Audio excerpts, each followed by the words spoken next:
Hi guys. So ఇప్పుడైతే మనం చౌరీ బజార్ దగ్గర ఢిల్లీ మెట్రో అసలు చాలా కనెక్టెడ్, చాలా బాగా కనెక్టెడ్. మనకు అన్ని ప్లేసెస్ బాగా కనెక్షన్స్ ఉంటాయి. బట్ అలాగే కనెక్షన్స్ ఉన్నా కూడా ఈ ఢిల్లీ జనాభా ఒకటి ఉంది, రెండు చాలా ఎక్కువ. సో ఇప్పుడైతే మనం చౌరీ బజార్ నుంచి చాందిని చౌక్కి వెళ్ళాలి నడుచుకుని.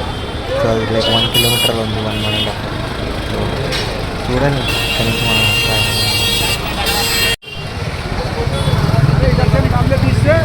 ఈ రోడ్లో అసలు ట్రాఫిక్ ఉంటుంది నెక్స్ట్ లెవెల్.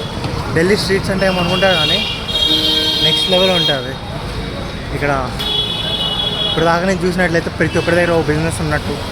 ఈ బిజినెస్ ఎలా అయితే నాకు తెలియదు కానీ ప్రతి చోట ఒక షాప్ ఉంటుంది. ఆ షాప్లో ఏదో ఒకటి నడుస్తుంటుంది. అండ్ ఇప్పుడు నేను చాందిని చౌక్ ఇక్కడ అయితే నెక్స్ట్ లెవెల్. ఎలా అంటే ఢిల్లీలో కొంచెం ప్రతి ఇంటికి ఏదో పని చేస్తుంటాడు, అప్పుడు ఖాళీగా ఉన్నట్టు కనిపిస్తుంటాడు. ఏదో పెడతాడు. ఒక చోట బ్యూటీ పార్లర్ అని, ఇంకో చోట సిఏ అని, లేదా ఎక్కువ ఏమో ట్యూషన్స్ ఉంటాయి ఇక్కడ. ఇది అది అని లేదు, అన్నీ పెట్టేస్తారు. అండ్ మీరు కానీ చాందిని చౌక్ వస్తే మాత్రం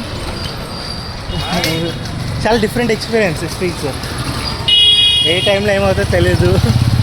కొంచెం రిస్క్ ఏరియా అంటారు కానీ ఏమో తెలీదు. కానీ ఇదాకా ఏమో అనిపిలా. బట్ ఏమో ఫస్ట్ డే కదా ఢిల్లీలో, జస్ట్ మిస్. ఇలా వాడుతూ పోతుంటే నన్ను ఎవడే వేస్తాడు, లేదన్నా కొంత బుద్ధి. ఏమో ఇక్కడ చూస్తుంటే ప్రింట్ ఎక్స్ప్రెస్ దళూత్ రామ్ కేసరా అంట. సో ఇది ఢిల్లీలో చాందిని చౌక్. కానీ చాందిని చౌక్ కంటే చాందిని చౌక్ కాదు, చౌరీ బజార్ నుంచి చాందిని చౌక్ వెళ్ళే రూట్. సో చాందిని చౌక్కి వెళ్తే ఎలా ఉంటుందో ఇంకా చూడాలి. సో అదే వాళ్ళు